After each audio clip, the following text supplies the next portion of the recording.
Imagine, if you will, the war room of Craftworld Alaitoc. It is not a room of maps and grit. It is a sanctuary of crystal and light.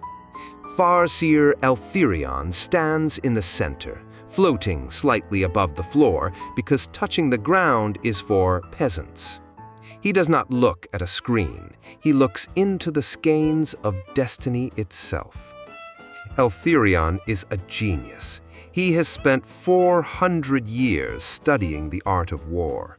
He can predict the trajectory of a bolter shell before the trigger is pulled. He can see the ripples of a battle 10 years before it begins. He is playing four-dimensional chess against the universe, and he is winning. Now, cut to the surface of the planet below.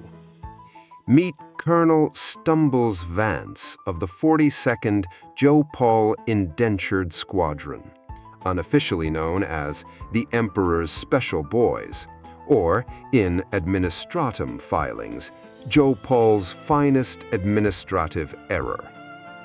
Colonel Vance is currently standing in a mud puddle. He is holding a map. The map is soaking wet. It is also upside down. Behind him, a warlord titan is crushing a forest.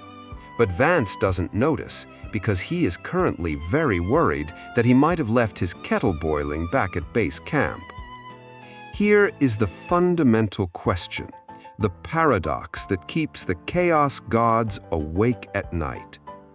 How do you ambush an enemy who doesn't know where they are going? How do you outsmart a grandmaster tactician when you are playing Go Fish? This is not the story of a great victory won through courage. This is the story of how the Imperium's most incompetent regiment broke the mind of an alien genius by accident. To understand how this disaster started, we must look at the paperwork. The 42nd Jopal were never meant to be on the death world of Glacis Prime. They were scheduled for garrison duty on a paradise world called Gardenia. It was a posting reserved for regiments that the Departamento Munitorum felt were enthusiastic but tactically challenged. But, as fate would have it, a lowly scribe on Terra spilled his recaf on a data slate.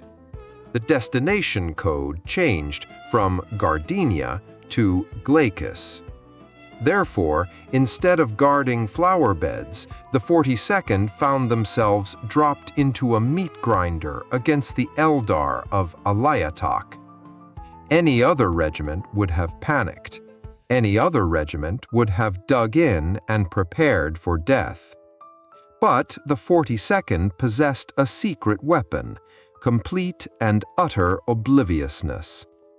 Colonel Vance looked at the burning sky, the screaming alien jets, and the terrifying psychic storms. He turned to his aide, Lieutenant Spoons Miller, and delivered his first tactical command. Bit windy today, isn't it? Better tie down the tea tent. High in his crystalline tower, Farseer Eltherion smiled. He had seen the human landing. He had calculated their optimal response.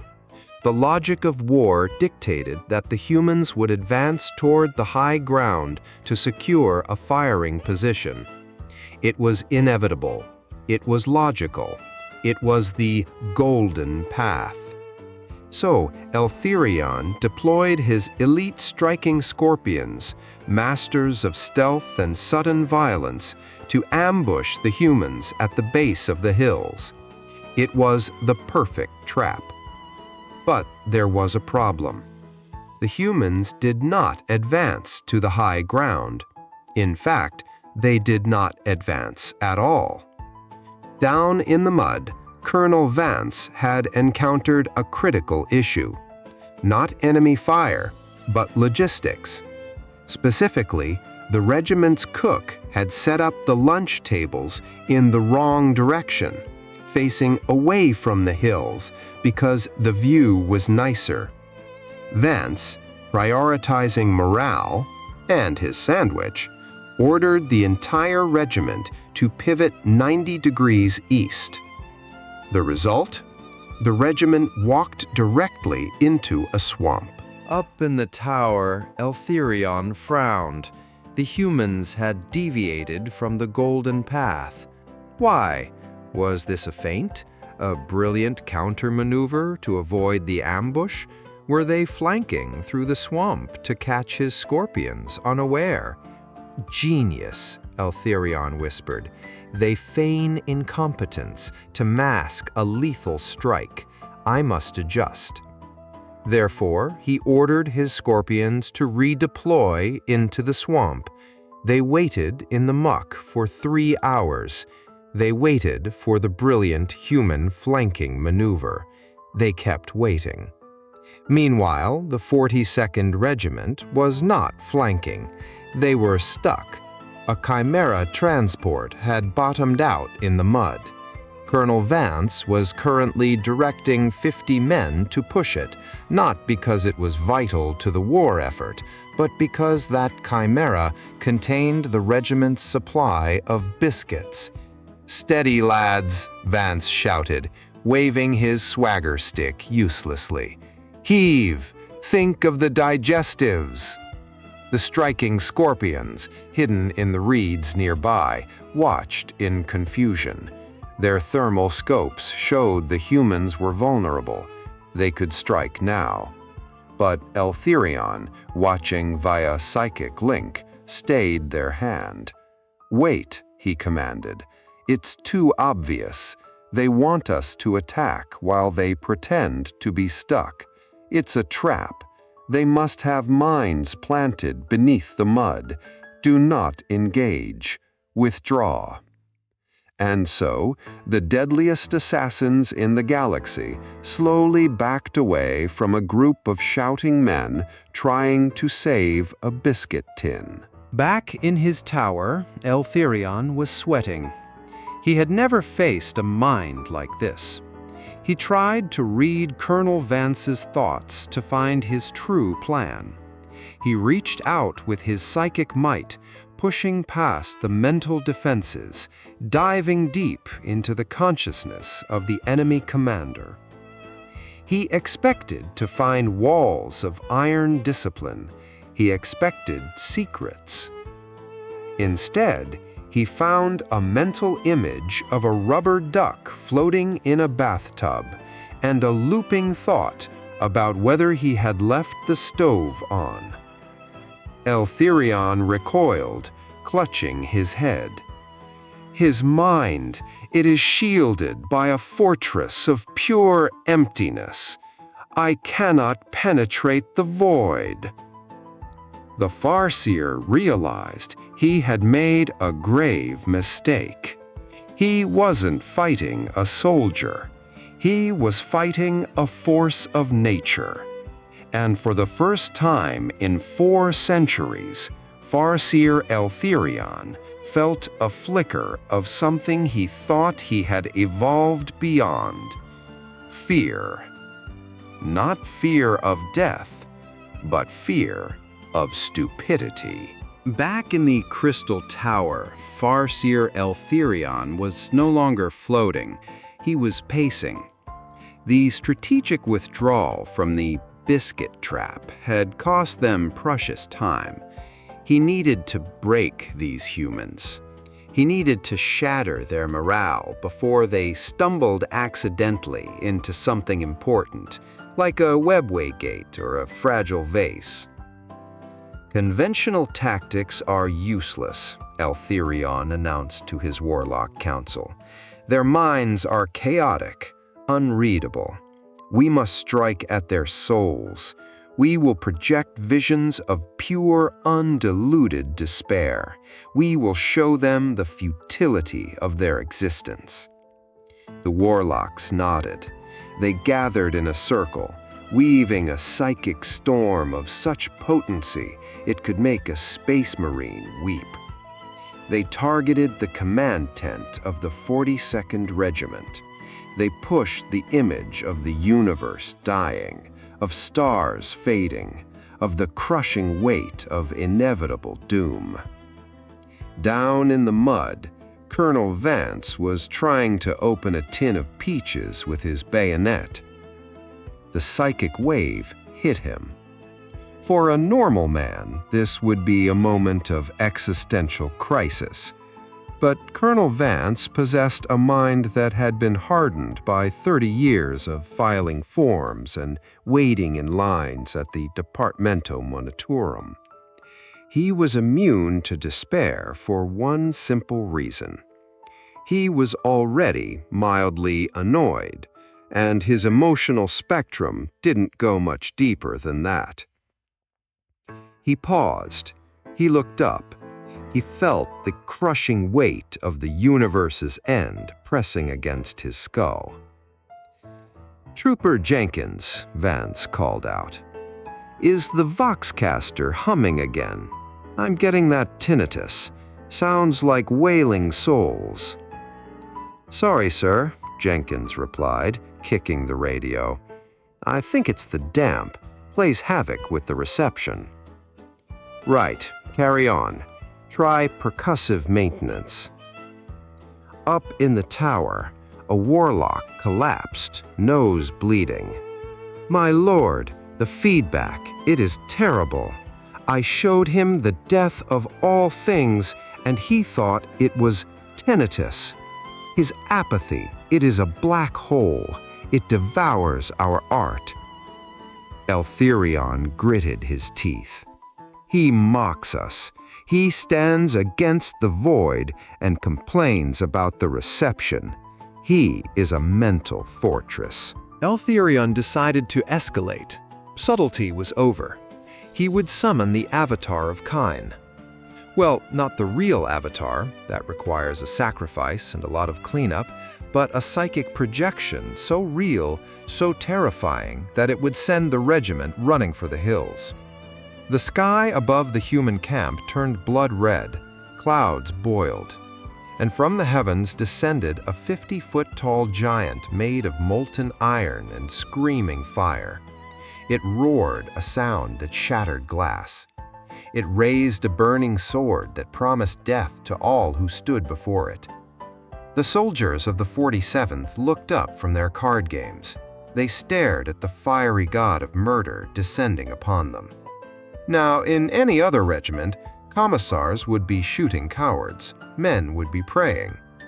But the 47th had received a briefing 3 weeks ago, a briefing from a Munitorium clerk about unexpected atmospheric phenomena on Glacus Prime. They hadn't listened to it, of course, but they remembered the PowerPoint slides had a lot of red colors. Lieutenant Spoons Miller squinted at the avatar. "I say, Colonel, is that the Northern Lights?" Vance looked up, shielding his eyes. "Bit red for the aurora, isn't it, Spoons? Usually more green." "Maybe it's a celebration, sir. Emperor's Ascension Day." The avatar of Khaine roared again, waving its sword. "Oh, fireworks!" Vance beamed. "The Munitorium actually remembered. Good show. Though I must say, that shape is a bit aggressive. Looks like an angry radiator." The men of the 47th started clapping. Some whistled. A few took photos. High above, Eltherion watched in horror. They are applauding the god of war. They are cheering for their own destruction." "They are fearless," his aide whispered, terrified. "They look death in the face and ask for an encore." Eltherion dismissed the illusion in disgust. "Pointless. They are too stupid to be threatened. We must switch to physical elimination." If the mind could not be broken, the body must be severed. Eltherion played his final card. He dispatched a solitaire. For those unfamiliar with Eldar lore, a solitaire is the deadliest of all harlequins. They move faster than the eye can see. They can kill a squad before the first body hits the floor. They are art, in motion. The solitaire infiltrated the camp at midnight. He was a shadow. He flowed like water between the sentries, who were, naturally, asleep. He reached the colonel's tent. He prepared his kiss, a weapon that liquefies internal organs. Inside the tent, Colonel Vance was engaged in a struggle of his own. He had lost his favorite sock. "Blast it all!" Vance muttered, rummaging blindly under his cot. "I know I put it here." The solitaire moved in for the kill. He leapt, a silent arc of death, perfect form, unstoppable. At that exact second, Vance spotted the sock under a heavy plasteel footlocker. With a grunt of exertion, he heaved the heavy metal trunk upwards to grab the sock. He flung the trunk back blindly over his shoulder. Quang! The solitaire, mid-leap, took 70 kilograms of reinforced steel directly to the face. The assassin folded in mid-air like a lawn chair and dropped to the floor, unconscious. Vance turned around, clutching his sock triumphantly. He saw the brightly colored, spandex-clad Eldar assassin lying in a heap on his rug. "Spoons!" Vance yelled. "Spoons, get in here!" The lieutenant rushed in. "Sir?" "Look at this. One of the locals wandered in. Drunk as a skunk by the look of him. Wearing some sort of aggressive pajamas." Spoons poked the unconscious, deadliest assassin in the galaxy with a stick. "Shall we shoot him, sir?" "Good heavens, no. Look at that outfit. The poor chap is clearly a clown from a traveling circus. Must have taken a wrong turn at the swamp. Drag him outside and leave a bottle of water. We're not savages." Up in the crystal tower, the link went dead. Eltharion fell to his knees. His warlocks were bleeding from the nose. His avatar had been applauded. His ultimate assassin had been defeated by a laundry accident. "I cannot predict them," Eltharion wept. "I calculate probability. I calculate logic. But there is no logic here. There is only the void, the great bumbling void." He stood up, eyes wild. "Prepare my jet bike," Eltharion commanded. "I must see him. I must look this Grand Master Vance in the eye. I must understand what eldritch power allows him to defeat destiny with a sock." The air shimmered as Farseer Eltharion descended. He did not bring an army this time. He brought himself. He rode his jet bike, a marvel of wafebone engineering that hummed with the song of dead stars, right into the center of the 42nd's camp. The sentries waved him through. They assumed anyone driving a vehicle that shiny must be from high command.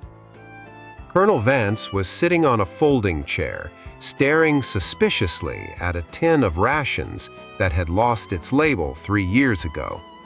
He looked up as the alien warlock dismounted with the grace of a dancer. Eltharion removed his helm. His face was beautiful, angular, and contorted with pure, unadulterated confusion. He stormed up to Vance, his psychic aura crackling like a downed power line. "You," Eltharion whispered, his voice projecting directly into Vance's mind. "I have watched you. I have analyzed you. You walk through minefields because you forget to look down. You ignore gods of war because you think they are fireworks. Who are you?" Vance blinked. He looked at the tall, thin man in the fancy armor. He looked at the glowing gemstones. "Ah," Vance said, standing up and smoothing his uniform. "I know who you are." Eltherion froze. "Finally, you recognize the doom of Alaitoc?" "You're the health and safety inspector," Vance said confidently.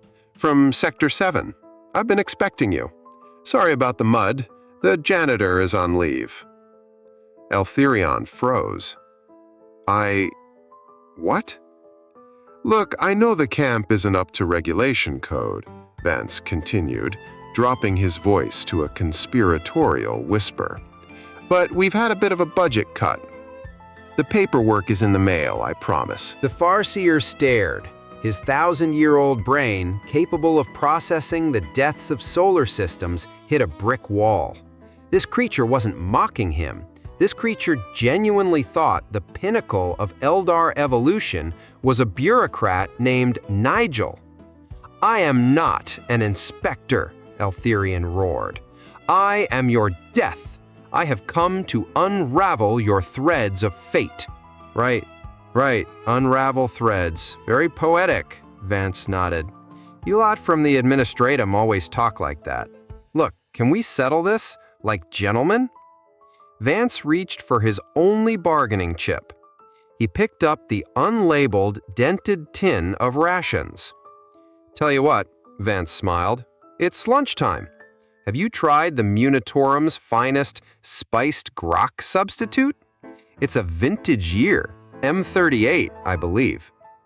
Vance pulled the tab. Hiss. The smell that emerged from the tin was not food. It was a biological war crime. It was the scent of despair, fermented in a tin can for 3 millennia. To a human nose, it smelled like wet dog and sadness. But Eldar senses are heightened. They experience sensation 1,000 times more intensely than humans. To Eltherion, it wasn't a smell. It was a physical assault. The odor hit his refined olfactory sensors with the force of a power hammer. It bypassed his nose and went straight to his soul.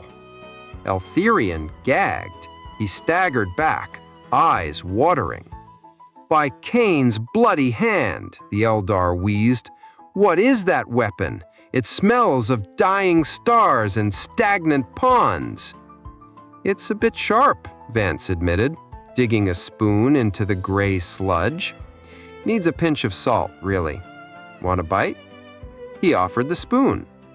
Eltherion looked at the gray wobble on the spoon. He saw the future in that gelatinous cube. He saw a future where he ate it, and he saw that even his immortal soul would get food poisoning. "Retreat!" Eltherion gasped, clutching his stomach. "Retreat! The Monkey! They consume poison! They are biological abominations! The planet is tainted!" The Farseer scrambled back to his jet bike, dry heaving elegance all over the mud. He gunned the engine and fled, vowing to purify his nostrils in the cleansing fires of the warp. Colonel Vance watched the inspector leave in a hurry. He took a bite of the mystery meat. He chewed thoughtfully. "Odd chap," Vance mumbled. "Bit sensitive. Probably a vegan." "Did we pass the inspection, sir?" Lieutenant Spoons asked, emerging from behind a tent. "I think so, Spoons. He seemed in a rush. Probably had another appointment. Mark it down as a success." And so the 42nd Jopal Indentured Regiment packed up their tents, mostly. They had invaded a death world, defeated an elite Eldar war host, and humiliated a Farseer. They hadn't fired a single shot in anger. They had simply been present, hungry, and profoundly confused. The official records state that the Eldar withdrew due to unforeseen warp anomalies. The truth, filed in the deepest, darkest archives of the Imperium, the ones marked, "Do not read unless drunk," tells a different story. The lesson here is terrifying. In our universe, we are told that knowledge is power, that foresight is the ultimate weapon. We believe that to win, we must be stronger, faster, or smarter than the enemy. The 42nd Regiment proves us wrong. When your enemy relies on logic, your greatest defense is irrationality. When your enemy predicts the future, your only counter is to have absolutely no plan whatsoever. Farseer Eltherion could predict the path of a bullet. He could not predict a man looking for a sock. He could foresee the death of worlds. He could not foresee a tin of meat so expired it counted as a chemical weapon.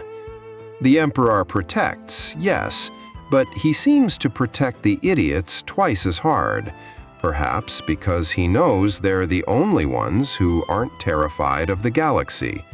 Or perhaps he just likes to watch the Eldar get confused. End recording. Filed under Victories Accidental. Cross-reference Dietary Habits Biohazardous.